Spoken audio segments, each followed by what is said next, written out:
And there we go. We are actively recording. Sick. Okay. So, Howdy. it doesn't work. It's not. Hey, you're not Tavin. This won't No, work. well, Tavin is dead, unfortunately. Yeah, he died of COVID, unfortunately. Yeah. R.I.P. Or rather, he's in the process of dying. We kind of know his True. time's up. He is currently dying. Yeah. So instead of the usual Patient lineup, zero. we got this now. Yeah, he was patient zero. He almost was, because almost everybody in our friend group potentially got COVID. It was very close. Very close. Oh, I'm actually surprised we didn't get it. I'm not gonna lie. I feel like realistically we should have, considering we were so close to each other. Yeah, true. But here we are, not sick, being able to record the podcast. Here we are. But that means he must have gotten it from somewhere else. I'm assuming work. I mean, because nobody else at work is sick. I mean, I guess does he wear masks in public anymore? Because maybe he was just somewhere public. I don't know about. I mean, I know he's like kind of.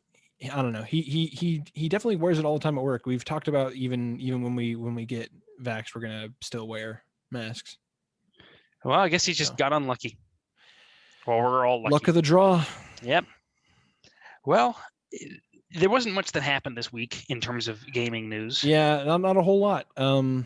Hey, this is the Two Penny Gamescast, where usually we have Tavin and his good friend Connor Elliott. Right here. Say hi to the people, Connor. Hi. Damn it. I thought I was going to escape it for 1 week. Hi, guys. How's it going? And we have the much better Phil on the Tavin side. You're a lot more entertaining than he is. He hasn't better opening than what he would potentially do, talking about like Marvel or something like that. Oh, he's talking about like hip hop or some shit.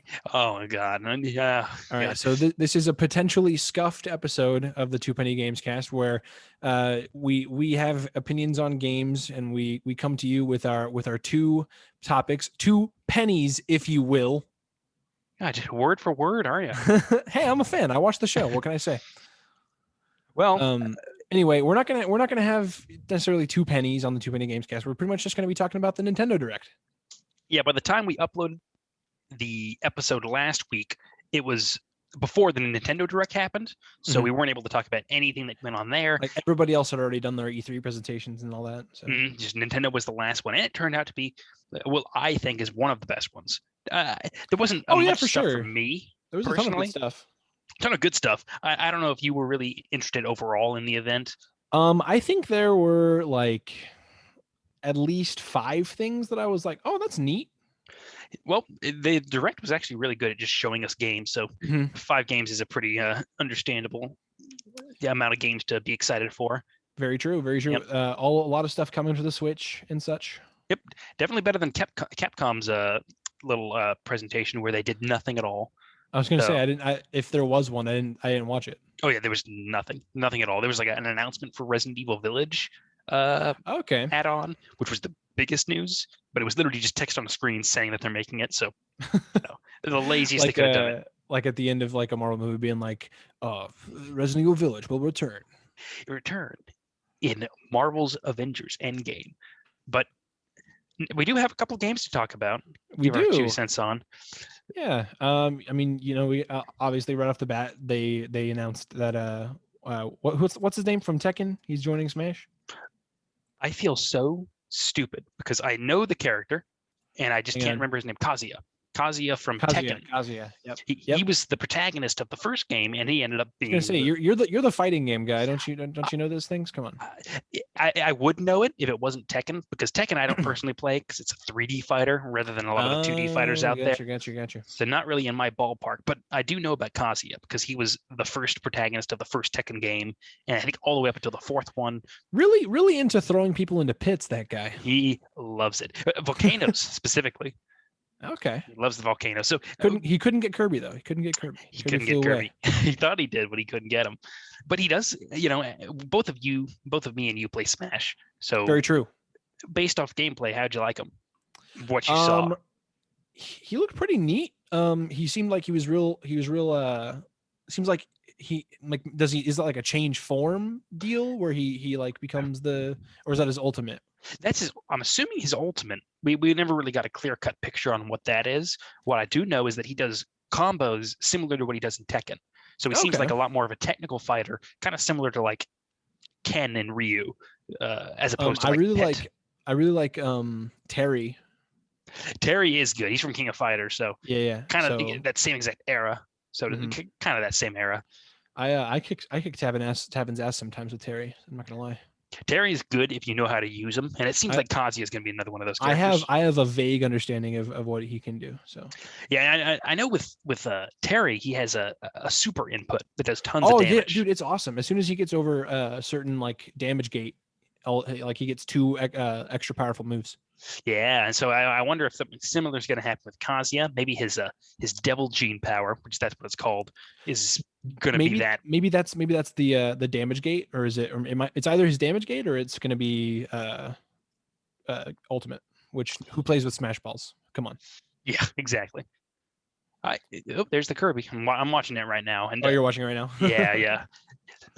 One of the things I found pretty interesting was they used a lot of his movesets from the Tekken game, which is why I think he's going to be a technical character. Because I mean, I imagine when you put in a character from like such a popular fighting game, you kind of have to be faithful to the original and like kind of give like similar inputs, you know. Yeah, you really do. I mean, there's a lot of moves, like a lot of special moves, pretty much his entire move list. So I like how there's pretty much a character for everybody in Smash. I like that a lot. Kazuya is definitely the most, from the bits of gameplay we've seen, seems to be the most unique out of all the new fighters. He does seem like he's pretty fun to play. I am glad there's not another anime boy with a sword. Well, I know I don't mind that, but I understand people upset at the oversaturation of that kind of archetype.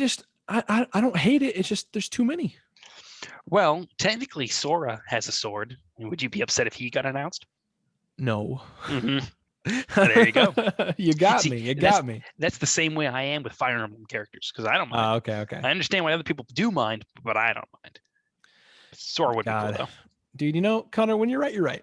Yeah, I am right many. You lost me many times. You lost me. Maybe I'll be right about Sora being the next character. I don't know about the next one. I would be down for like Crash Bandicoot or Spyro. I think we need. Oh yeah, those are the 2 other big characters, aren't they? Those would be so cool to have in Smash. Well, it's there's one more hero fighter on the pass, so unless they plan on doing more past that, this could be the last character. A hero fighter? Oh, like any fighter whatsoever, because they only have one more for this pass. Right, and they haven't announced a pass beyond that. I'm guessing they will. What was it? Was Min Min? It was Min Min. It was Sephiroth was on there. Mm-hmm. Obviously Kazuya, and then there's one more. I can't remember who that was though. Because Terry was the one before that, I think. Yeah, Terry was in the first pass, and then Byleth was the last one. I think it may have been Steve from Minecraft. Okay, yeah, it was Steve. It was Steve. Yeah, so I'm waiting on edge to see what the next one is.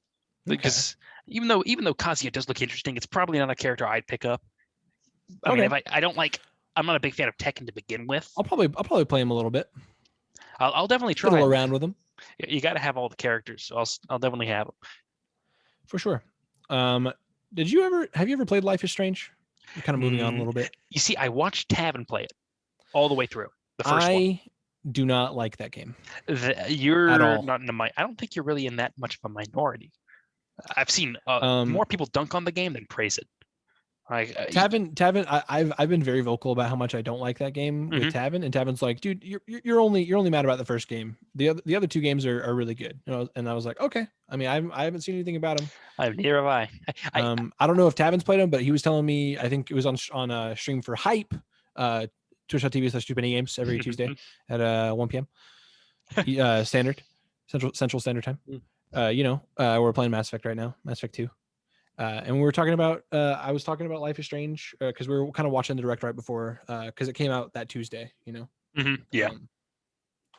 Right before stream. And I saw that there was a Life is Strange game and I was like, ugh, Life is Strange, gross. And then everyone's like, dude, you only know anything about the first game. And then it's like the other 2 are way different. Like people really like the prequel that happened. And people really like the one that's apparently like 2 brothers or something like that. Oh yeah, that was one of them, wasn't it? Because the thing with the Switch Direct is they announced Life is Strange, uh, 1. I don't know. Actually, I guess it's Life I is think it's Strange. 1, the prequel, and 2, and then the new one that's coming out. Yeah, it does seem like that, doesn't it? So that's going to be coming to Switch now. Mm-hmm. I do kind of agree with you. I don't really find much interesting in these games. The first one had a lot of rough edges around it. A lot of I like the gimmick. things. But the gimmick is nice. Well, the gimmick's really cool. I just really don't like the story or the characters. Then that's the big issue people have with things. I mean, well, I know that the next game that's coming out, it's a power about empathy, and people are really ragging on the game for that, which okay, it seems like the least interesting power. But for people that like Life is Strange, they'll be, if they also have a Switch and want to play it again, they'll be picking it up. But I definitely don't see myself playing any of those games, and obviously you won't be playing it, so no, kind of just a simple pass. If everyone's like, oh my god, it's a must play, like maybe I'll consider it, but I doubt it'll be like that. I think you'll just get more insults toward the game. I imagine y'all probably already talked about Guardians of the Galaxy. We did. It's gone enough for Switch. Well, going on Switch, it looks like a fun game. I don't know if we want to touch on that too much because y'all probably talked about it. So, well, I've already given my my scent on that one. So, are you interested in this game at all? A little bit, yeah. I mean, I think I like the way it looks more than I thought Avengers looked. It does have a nice look to it. I'm not the biggest fan of live service games, and this isn't one of those. It's a single player experience. Yeah, they realized that live for service was not going to be working out because it failed for Avengers. So there's no reason for them to chase it here, right? If they were even planning on that from the beginning, which I mean, considering it came out relatively, they're going to be coming out in a relatively similar time span. They were probably made at different times with different ideas, but it's really good. They're not continuing that that games as a service system. Yeah. I'm not into that. No, not at all. I thought it was okay with Destiny, and like that's pretty much the only one that I think I've had experience with. Yeah, Destiny and Division are my only two big experiences. Oh yeah, I've never played Division. Yeah, they're fun, but the entertainment doesn't really seem to last that long for me, at least. It's definitely not a game like a live service game. It's definitely not a type of game you want to play by yourself. No, also that's the other problem, which kind of I guess at least Avengers had multiplayer, though people didn't seem to play it. But are you going to be playing Worms Rumble for the Switch? Have you ever played a Worms game? I played Worms Armageddon. That's a good one. The thing is, this one is like an action game now. Yeah. I'm not sure how I feel about it. I kind of like. I don't. It's cool that they're kind of breaking out and shaking up the formula a little bit. But I don't know. There's something about just like the classic Worms, just like having all these different weapons on like a flat like almost looking at like an ant farm kind of deal. Like sometimes literally because you can do a blowtorch and go through like the environment and stuff. It was always really interesting, and it seems like if I'm all being honest, it doesn't really seem like that is captured at all in this version of the game. I get why they're doing it, like you said, but I just, as a multiplayer game, it seems like it's a lot less polished than other ones that we could be playing. So that it doesn't really seem like there's much reason for me to jump on this. Yeah. Similar to Life is Strange, just like you said, I like that old gameplay of Worms, not this. So yeah, it's not what I'm used to. It's kind of like I feel kind of bad because it's like, oh, it's new, get it away from me, and I don't want to be that person. No. But I don't know. It's just one of those things where it's like, I don't know, this doesn't seem like it's Worms to me. So it's like, I mean, like a different game. Just because something's new doesn't mean it has to be necessarily better than the original, but who knows? It could be a fun game to play. Sure. Okay. Never know. I almost called you Tavin. Connor, what do you know about Super Monkey Ball? Oh, Super Monkey Ball. What do I don't know anything about this game at all. I know it's Super Monkey Ball is hype. Not hype the show that we do on Twitch, but hype as in HYPE, correctly spelled. It's so fucking fun, dude. It's a blast. It's one of those games where it's like it's pretty much like the perfect drinking game, like video game. Well, you have to mess with this then. Dude, it's so fun. Because I'm familiar with the meme of, people don't play new games anymore. They just go back and play Super Monkey Ball. So I thought it was always just a joke about how good it was. But if you're being, not memey to me right now, does that? Oh, no, I'm not memeing at all. This Monkey Ball is awesome. And it's multiplayer. Obviously, it's a collection now. It's called Super Monkey Ball Banana Mania. I don't. I wasn't clear whether it was a new game or if it was just like a they just ported all the old ones to Switch. Well, actually, I'm kind of unsure myself as well. But either way, I am down to play some Super Monkey Ball and get. Oh yeah, dude. And drink while doing it. Oh, of course. I think that might be a good episode for hype, don't you think? Or a good session for our Twitch channel or your Twitch channel. Yeah, we can have like one of those little game nights that we had where we played Smash and drank. You know, mm-hmm. We played like Mario Kart and Mario Party. And all that, yeah. I remember that one because it made me drink like 3 different beers, dude, one after another. You were not okay that night. No, I was not. It was actually a good time though. It was a fun time. I would do that again. And Super Monkey Ball sounds like it'd be a Monkey Ball would be a blast. Going into Mario Party, dude. More new Mario Party. It's bringing back stuff from the N64 days of Mario Party. Certain maps and who knows what kind of mini games they're going to bring about. Well, they're bringing back a bunch of classic mini games. What was the oldest Mario Party you played? That's a good question. For me, I know for a fact it was 6. 6 was my first experience. Probably. God, it's just been a long time. It's probably the one that I can remember the most clearly. It's definitely not the first one that I played, but Mario Party 8 for the Wii. I played that one a lot. I played a shit ton of that game. I really like Mario Party, but it is kind of hard to differentiate which game was which. Did that one come out? Did that one come out first, or the one for the DS come out first? I would assume the Wii, right?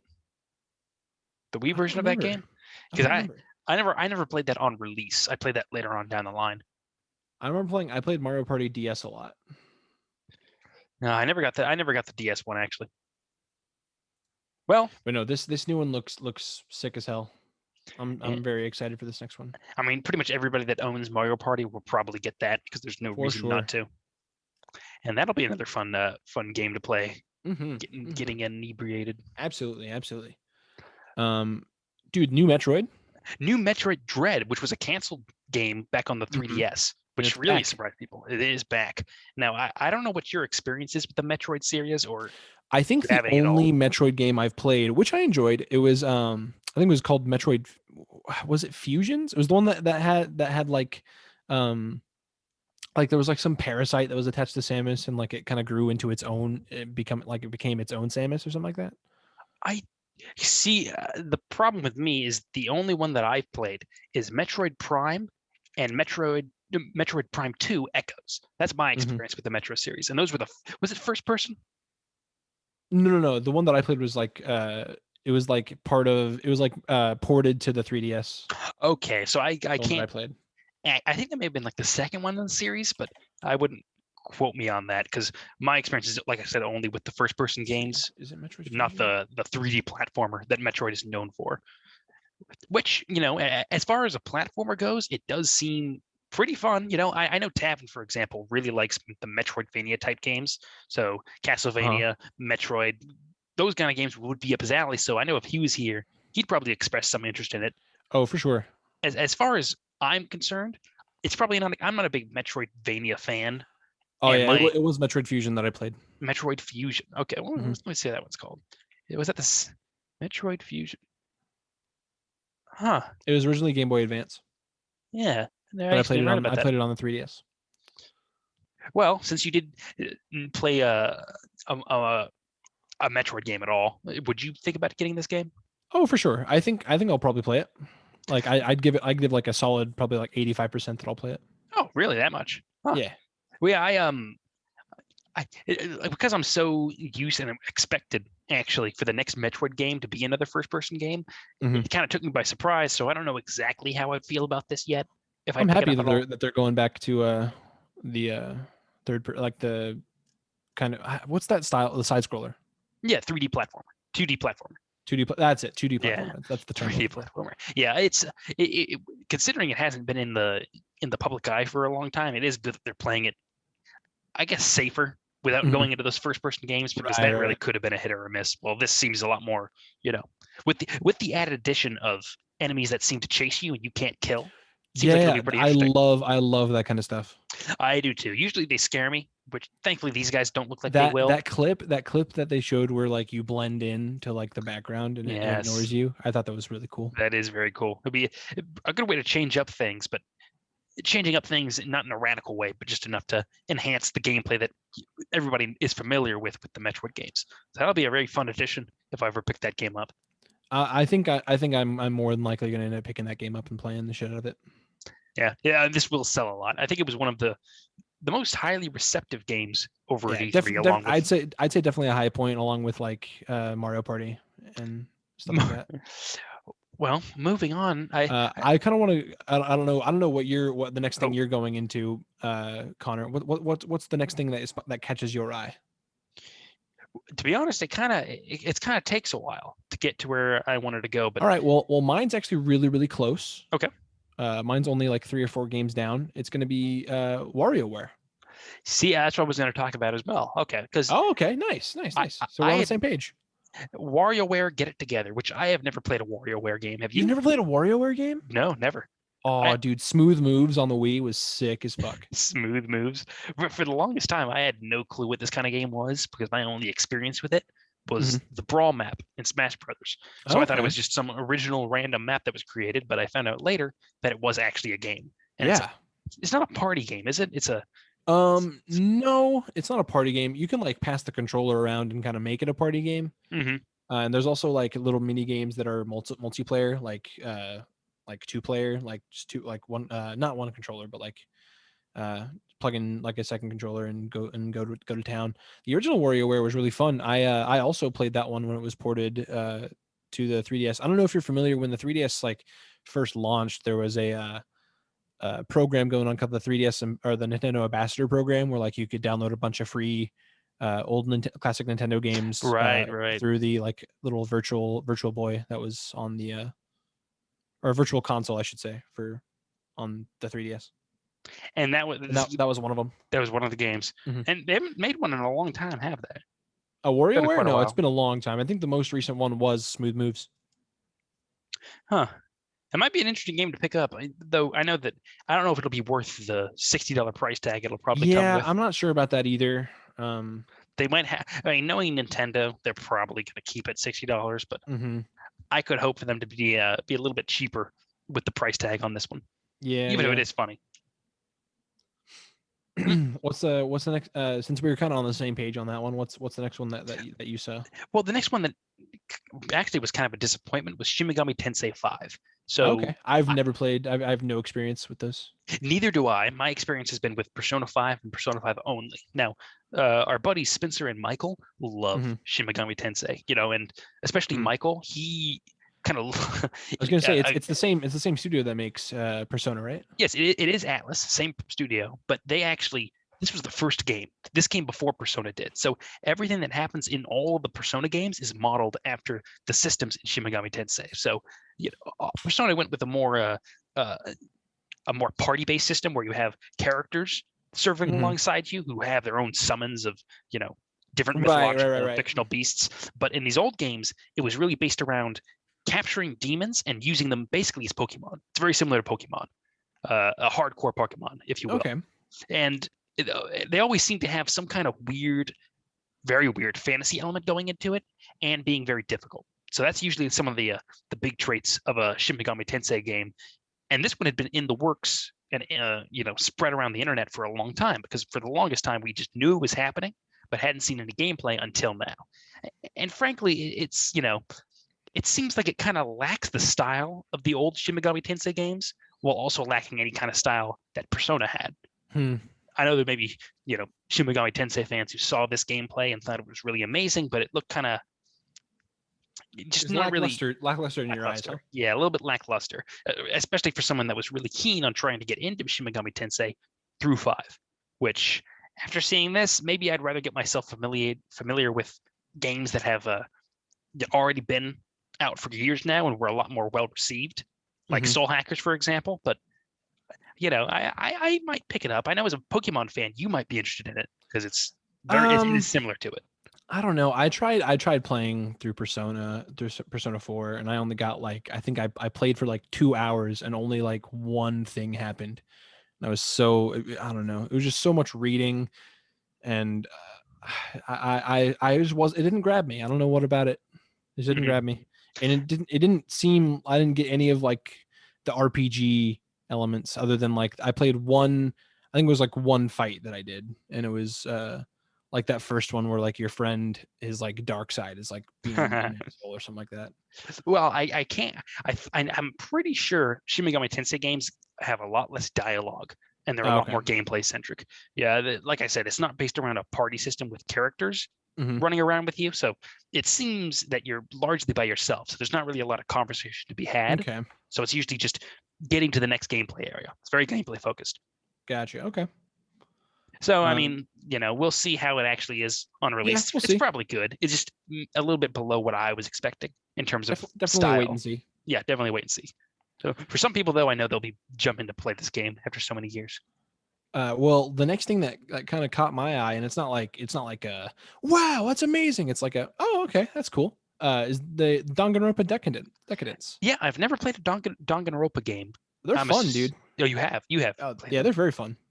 They do seem fun. I know it's kind of a lot of the people who are fans of that kind of series always seem to make fun of it and insult themselves for liking it. Yes. Because I guess it's got like a very weird anime style, and it's that just opens yourself up to making fun of yourself. Yeah, it's a fun little like detective kind of game where like you have to like pay attention. You have to pay really close attention to like what's happening. Sometimes it's kind of like right in your face, obvious. That's usually only like the first case in every game. Sometimes it's like, a lot of times it's super overcomplicated and really roundabout and lackluster. But I've only played the first game. I played the first game, and then I know what happens in the second and third. And this seems like a new game in and of itself, correct? Or is it just a no? Is it a port? It's a port with like an expansion on like a mini game from the other games. Like each of like their little like mini game within a game kind of deals are like getting like bigger, like a bigger focus, like their own like, little bit. Yeah, I got that part. I was just really confused about what exactly it's doing here. So yeah, it's basically just like a big port to Switch. And the game it seems to be covering is one you've played, correct? Yes. Well, it has all three. Oh, okay. Well, technically four, because there's like one. There's one that's like there's four that were already out. There's Danganronpa 1, Danganronpa 2, Goodbye Despair, and Danganronpa V3. And then there's one where like you play as the main character from the first game's sister. That's like a different game, and it has another character from the first game in it as well. And they're like companions, and they go through like the city, and it's all like a hellscape.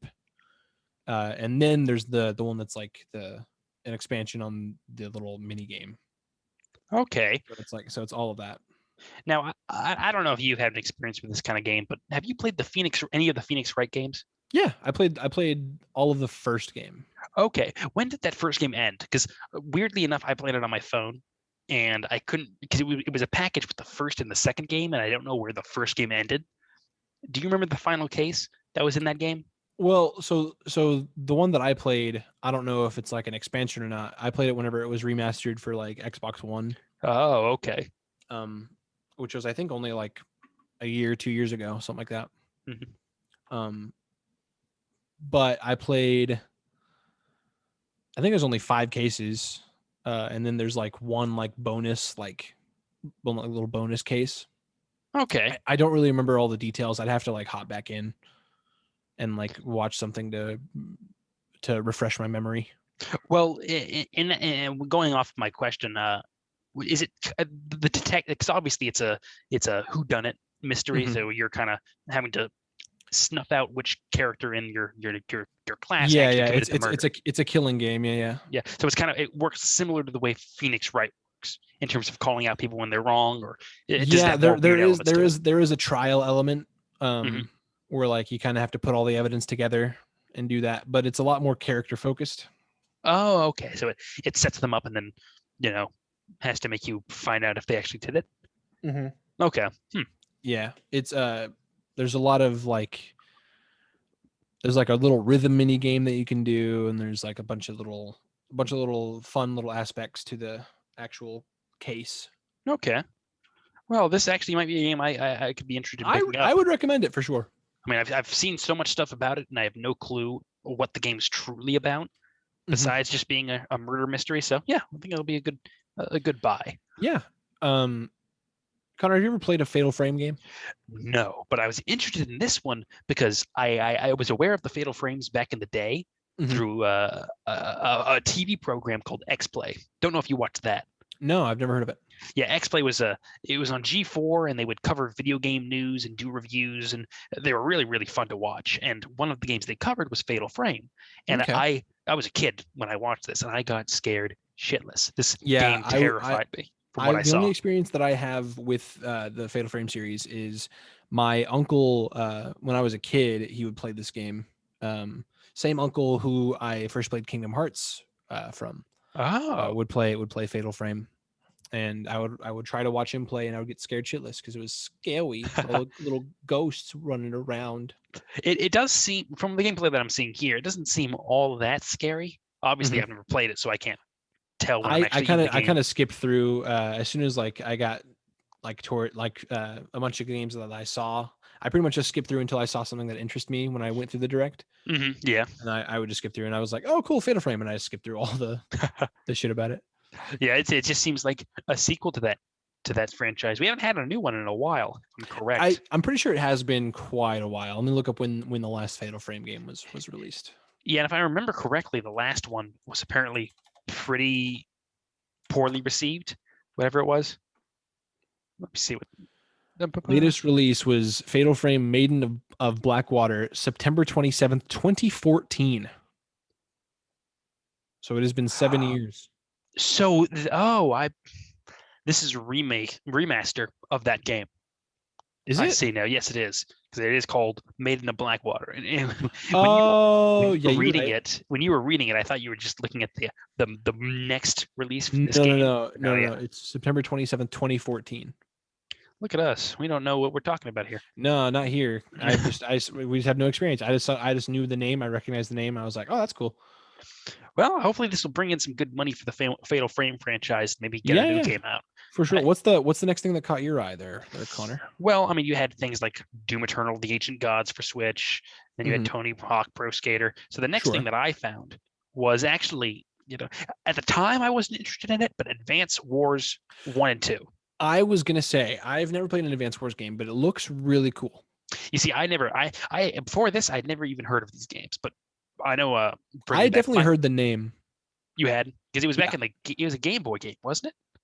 I don't know, but I just remember I had definitely heard the name before, and I was like, oh, cool. So what's this game about? And it looked like it was like a tactical kind of, like not necessarily an RTS, but like it's a very tactical kind of game. Yeah, it's a turn-based tactical game. So like Fire Emblem, like Final Fantasy Tactics. Yeah, okay. Same type of game. Obviously with its own unique systems, but the anime, like I kind of glossed over it when I first watched it. But Michael, bringing him back to the conversation, was really interested in this game and called me out to see if I actually wanted to buy it. And checking back on it again, I do like the animations that are going on here. I like the character design. I definitely hope there's a story, which obviously, since I haven't played the last, game back when it was on the Game Boy Advance, I don't know if it has much of a story, but that would definitely enhance my potential purchase of this game, which I still haven't decided if I'm going to get it, but it does seem just like a fun game that also has multiplayer, apparently. Oh, okay. It might be fun to just hop on this game and play in some battles against some friends. Yeah, I think it'd be interesting to have like a Fire Emblem like multiplayer. That would actually be. Maybe this will open the door for any potential future Fire Emblem games with multiplayer in them. Yeah, I think that would be pretty neat. Even if it is the Switch and maybe doesn't have the best online. Sure. It'd be nice to see. Which, going back a little bit, because I completely skipped it over and people seem to be excited for it, was Mario Rabbids Sparks of Hope. I have no interest in it at all. I have zero. Tavin was he kind of expressed some interest in it, even though he said he hates Rabbids, who I also am not a big fan of them. They're pretty They're like the beginning. I liked Rayman, but then it kind of just has that whole IP has kind of devolved into Rabbids. Yeah, these guys were the first Minions. I'm not the biggest fan of them. Oh, for sure. Yeah. Oh my God, that's so true. They act so similar. They even look similar to a degree in terms of their shape, and it's just they're very short and cylindrical. It just I guess something part of a game that stubby arms, stubby on. legs, stubby arms, stubby legs. They talk in a gibberish, non-English language. Yeah, gibberish. That also just drives it down more for me, especially looking at this gameplay. It seems like it's not even trying to be self-aware about how stupid Rabbids are. Mm-hmm. Well, I guess it kind of is because they're pretending to be Mario characters, but it just doesn't look appealing to me in the slightest, especially this strange like tactical gameplay that it's got going on. It doesn't seem like a game that benefit from that all that much. I'm not saying like if you it's not a bad thing to like these games. I'm just saying I have no interest at all. At the end of the day, this is all just what we think. So, I mean, if people like Rabbids, go like Rabbids. In the same way, if you like Minions, go watch Minions. My mom fucking loves Minions, dude. Oh, there's always people that do. Always. God. Well, moving on. Good Lord. What that was. All right. So this next topic is kind of what I watched the direct for.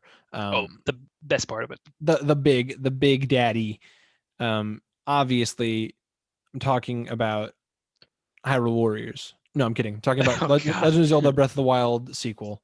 I actually thought you were serious for a second. No, of course not. Thank you. Do you know anybody that plays Hyrule Warriors, honestly?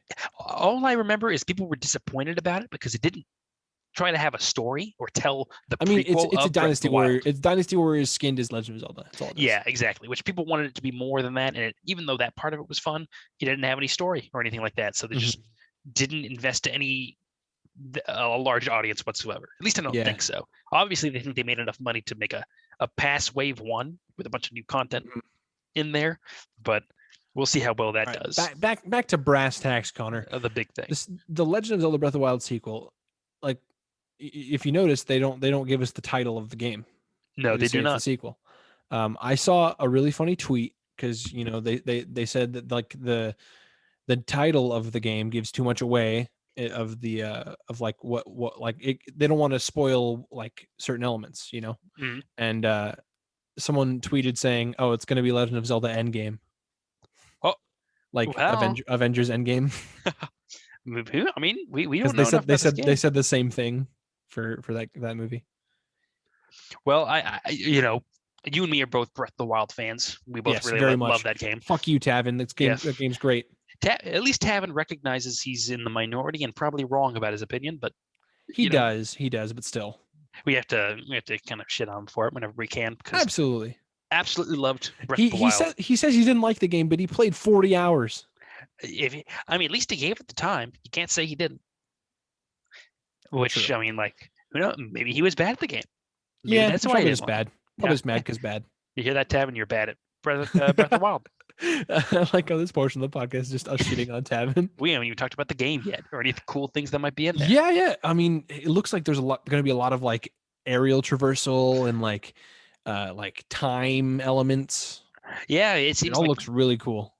Obviously, there was the stasis ability back in Breath of the Wild, but it looks like this is they're like adding to it.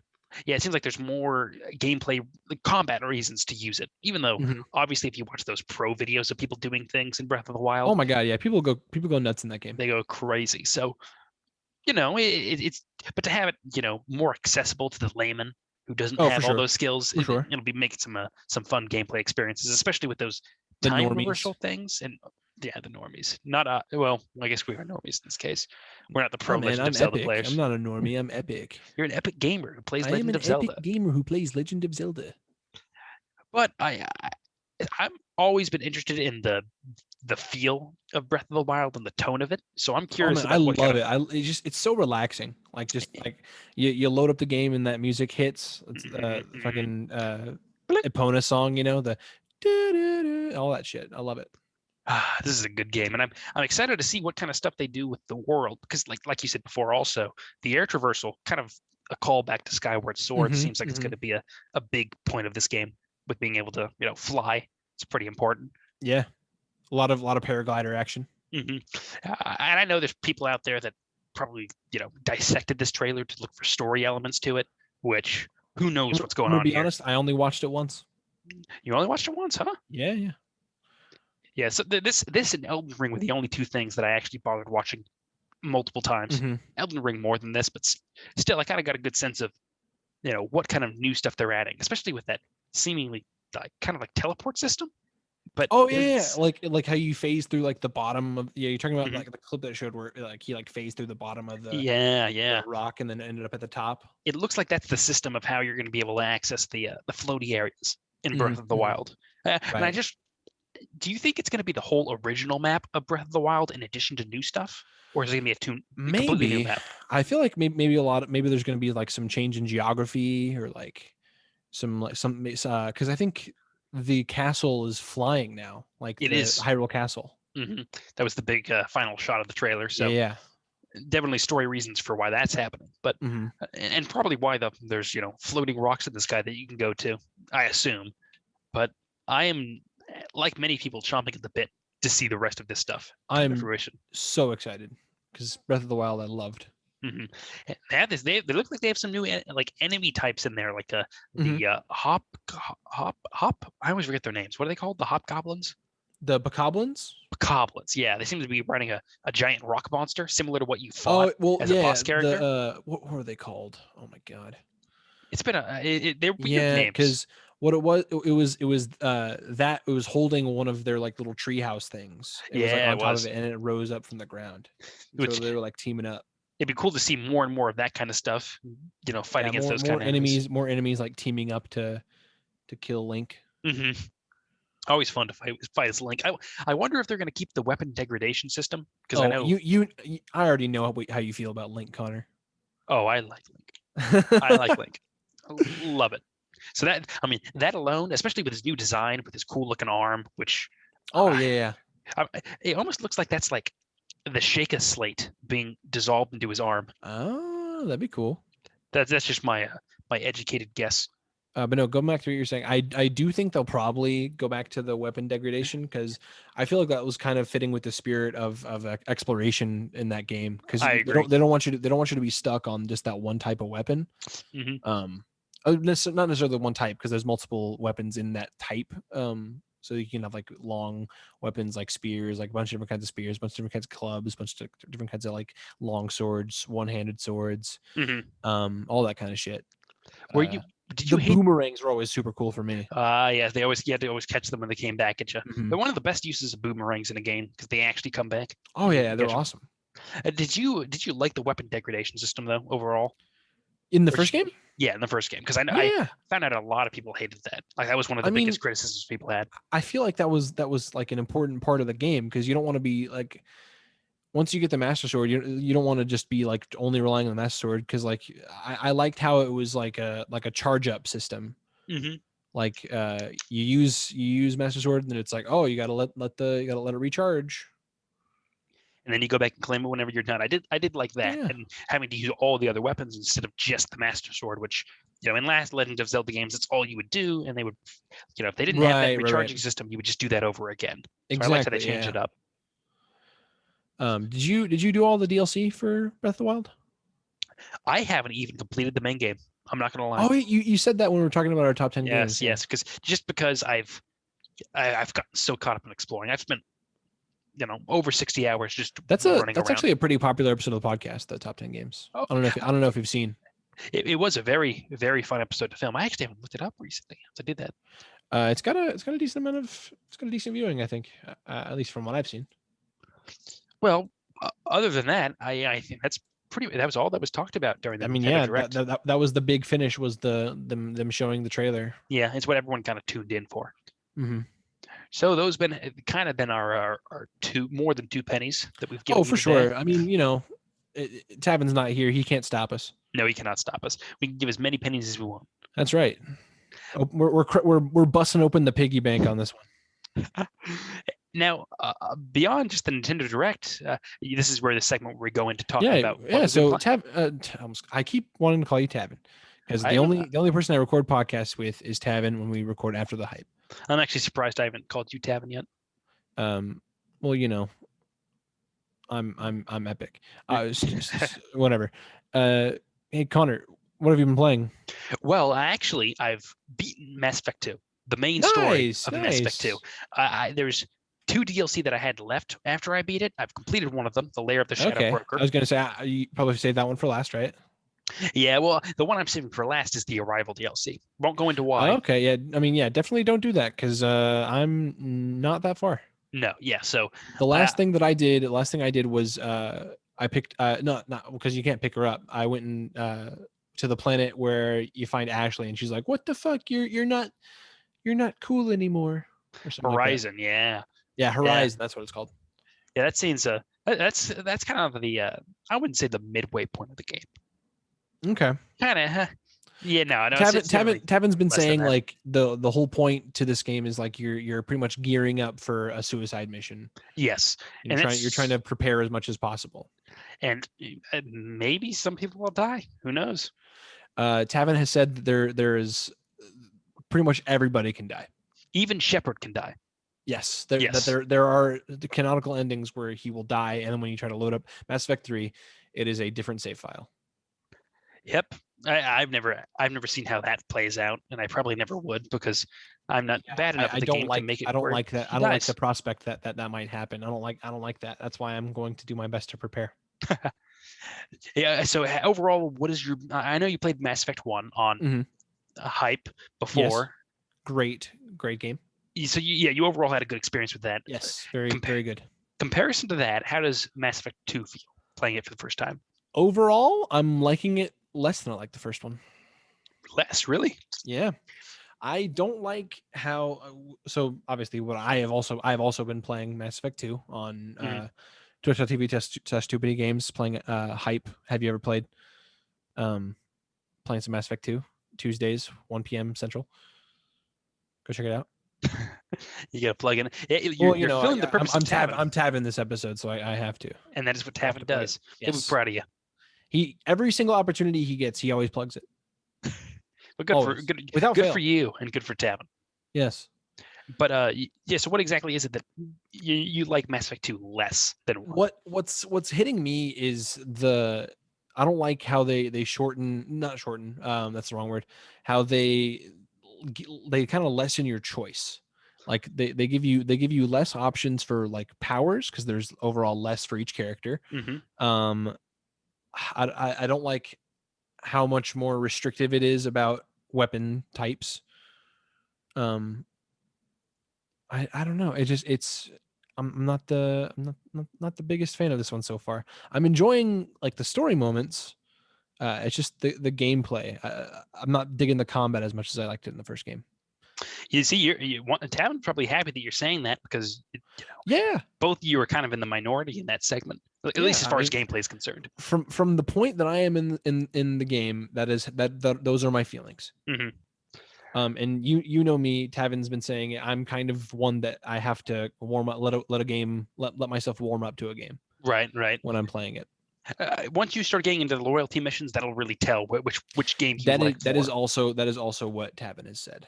Because you see, what propels Mass Effect 2 over Mass Effect 1 is the fact that characters seem to have a lot more personality. You have a lot more interactions with them.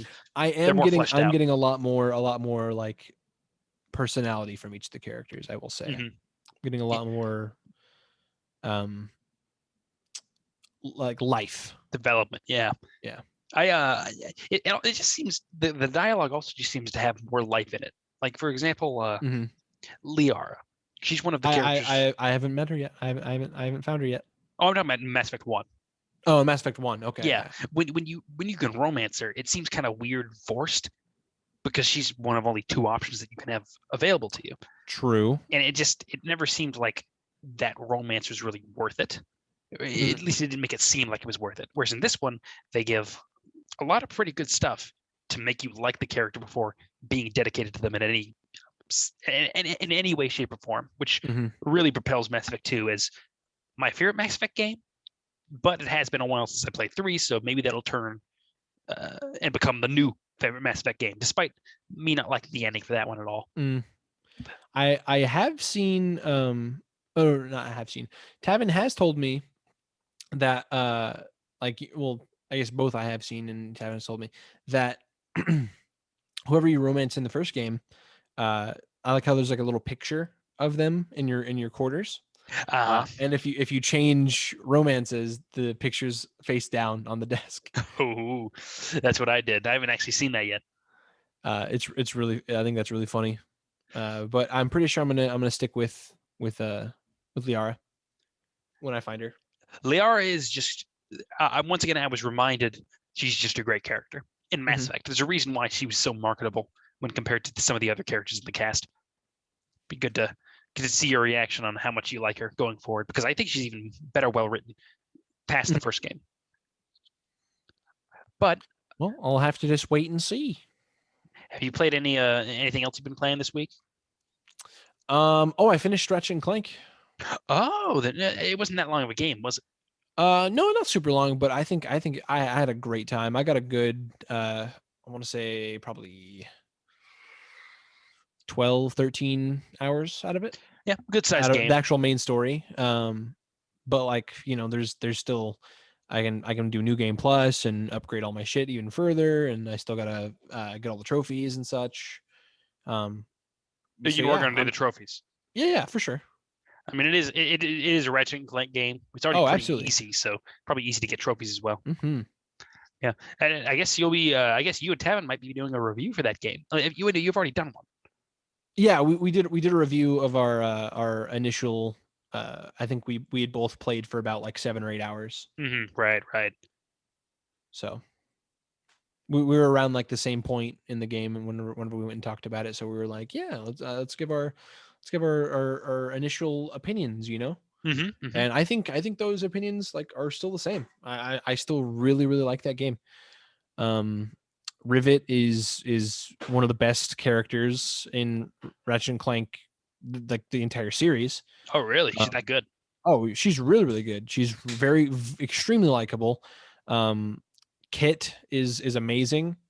Rivet and Kit are Ratchet and Clank's counterparts in the other dimension. Oh, okay. Huh. I have been thinking about picking up this game because I never played any of the Ratchet and Clank games. Highly recommend. Me and Tavin have talked about getting you on hype playing the original Ratchet and Clank. He did tell me that. Not the remastered, the original. No, you're playing the original. The 2016 game is a movie tie-in game that has nothing to do with the actual lore of the series. Yeah, and I need to know the lore. Well, yeah, why would you not? Well, it's Ratchet and Clank. You're right. Exactly, yeah. It's a classic that I cannot believe you've never played. Yeah, well, I didn't have a PS2 for most of my life, so I never actually had the opportunity to play it. Gotcha. I did get one later on. Wait, sorry, what? I grew up with the PS2. Yeah, see, I got it near the end of its life cycle, so I never was able to play all the new games as they came out. Yep, I played a lot of Ratchet and Clank, Jack and Daxter, Crash Bandicoot, Spyro. And now here you are, talking about it again. Sorry, I was drinking water. Well, other than that, I think that wraps things up. That's about it. That's a podcast right there. That's a Phil and Connor podcast. Yeah, thank you so much for listening, Connor. It has been a pleasure. It has been a pleasure hosting it for the first time. Now, I know I haven't gotten this down to a science, but I know that you can check us out on our YouTube channel at TwoPennyGamescast. You can check us out on youtube.com/TwoPennyGamescast. Yep. youtube.com/TwoPennyGamescast. You can catch us on Spotify, on SoundCloud, on Apple Podcasts, Google Podcasts, the big places, the big works. Oh yeah, all where you get your podcast, we're there. And with that, I guess it's time to head out. That's just our time to sign off. And hey Connor, say goodbye to the people. I knew it. Bye, guys.